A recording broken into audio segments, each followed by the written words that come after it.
What's up, guys? I'm Nick and this is Build Dad Build, a place where if I'm gonna watch a videotape and somebody's gonna come crawling out of my TV screen, she better damn well bring some tacos.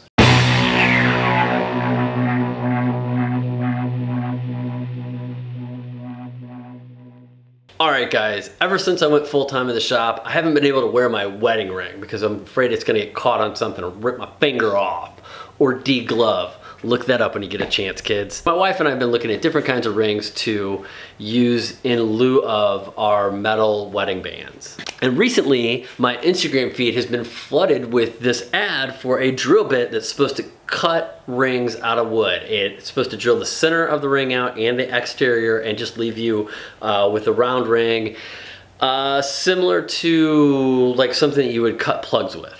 And this miracle bit claims that you can use it in a hand drill without a drill press or anything like that. So naturally, I had to order one. If you guys have followed my Instagram stories, the one I ordered on Amazon stated that it was made in the USA and then arrived from China. So first myth, you can't use that in a hand drill. It just doesn't work. This is an experiment on pine. The bit just wanders too much and you can't control it. Not having a drill press, I had to buy myself one of these bad boys. Basically, this turns your hand drill into a makeshift drill press. It's a drill guide. Naturally, I put the bit in here and I was getting ready to tune it up to see how it works. So again, working with pine, something soft. Want to make sure that I got it dialed in before I do anything crazy with it, because this thing claims it does hardwood. On the virgin voyage into a nice soft piece of pine, snap that booger right off. Look at that. So this, there's supposed to be one on either side. And now that that's gone, this is worthless. This is a piece of junk. See these ads, buyer beware. And what I should have realized is that the video that accompanies the ad, the bit in there is a different bit entirely. So the one that they're using to cut the rings is not the one they are selling. But this is a piece of junk. So having myth busted that bit, I still want to make a ring now, man. So I did what everybody do, right? I watched about 30 videos on YouTube on how to make rings without a lathe or a drill press or any ring making stuff. And today, we're gonna try some of those methods out. Hopefully just one. The first thing you gotta know about me is I have little girl hands. I grab my small Forstner bits and I'm looking at that finger. That was a 7/8 bit, which seemed like it was probably about the right size, but what I'm actually gonna do is I'm gonna go with a 3/4, which is a little smaller, because I have a feeling the ring's gonna get a little bigger when I sand the inside out. So I don't want it to be final size yet. First thing we're gonna do is we're gonna drill out the center with our Forstner bit. Then I'm going to trace around the outside and cut as close to that as I can with the bandsaw. And then we're going to get in there and shape and carve on that booger. So we're gonna do some pine first just to have a soft material to work with. And then if it works, we will do it in something cool.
So that is our first successful ring. It's made out of mesquite. And you'll see like the drill down in there is not perfect. I think it's because I'm using that drill guide instead of actual drill press. I did a CA glue seal on the outside and the inside. I've heard that you want to do like maybe a beeswax in the inside to seal it off so it's easy to slip on your finger, but it's also, I don't know how much you want to have CA glue like pressed against your skin all the time. Plus, I know that like when I've CA glued like a wound together, it eventually goes away. So I have the wife currently wearing this to see if it makes her incredibly ill. Just kidding. I'm just having her wear it to see how it feels. But I probably will pick up some beeswax and do the inside with that. Now, today's challenge is to make a ring out of this. I've never heard of this kind of wood before. It just looked really interesting to me. It's called marble, and it's supposed to be really hard, which is going to be kind of its own issue. I was also warned that it's incredibly hard to work with. So, woohoo! My favorite! Hoping we can get some of that good grain structure into the ring. So now that I'm a master ring maker, having made all of one ring, well, successfully made one ring, went through 4. Oh, so maybe I didn't recap yesterday. So the first ring I tried to make was, I tried to make it out of pine, and that was just way too soft, and it just died in my hands. It just, as I was shaping it, just fell apart. It's chunks. The second ring I made was mahogany. Now one, I didn't realize mahogany was like a fairly soft wood. But the first one that I made, I have sat down or dropped behind something someplace in the shop, and I cannot, looked for it for like 45 minutes, I cannot find it. So I made another one, and I hope I have the footage. I had it on the end of the Dremel. I spun the Dremel up, and it shot off, and it broke into pieces. See? So at that point, I felt like maybe this material was too soft too. So then I went over to the mesquite, which is harder, and had some decent success with mesquite. So now we're gonna go extra hard. Let's make my life more difficult and do the marble. So if everything goes as planned and there's no bumps along the way, I'm not really gonna film anything. I'm just going to jump ahead to the finishing of the ring so you can see that, because we've already kind of seen how we're doing it, right? So now we're just going to see how this one finishes out. All right, so without further ado, let's get funky. 1 hour later. So I'm sizing it for my wife. That's why it's so small. And really no problems with this material. Everything went pretty easy. It sands pretty good. Sands pretty evenly. I think it's because it's a harder wood. So now we're gonna shape it, and I've already got it fitted to her finger. So I've been going, when I fit it to a finger, the last one I did I fit for me, I fit it kind of tight to begin with because I'm still gonna finish the inside out a little bit, and when I do that, I'm gonna take a little bit of material out. So this fits on her finger, but it's snug. So once I take that out, like I said, we'll loosen it up a little bit, and then I'll go ahead and put a seal coat in there. And that's how small her ring finger is. Like it's smaller than my pinky. And I have tiny girl hands. But so now what I'm gonna do is get this sanded down and shaped. Cool? Cool.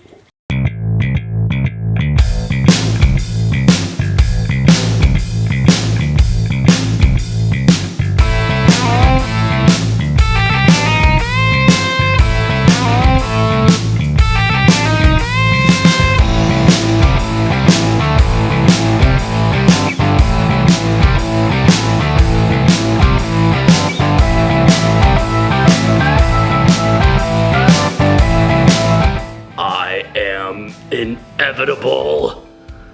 Oh wait, that's a glove, isn't it? All right, these rings are done, son. So I don't, check that out. Can you see? There's the mesquite. That one just has, I mean, it still has some good patterning in it. I just like the patterning in the other one better. Pretty cool, huh? It just looks so good. It's got the grain in there, and it's got the, I'm sure that speckling has some sort of name to it, but it looks really cool. So the wife got the better end of the deal with these rings. Might have to make another one out of it for me.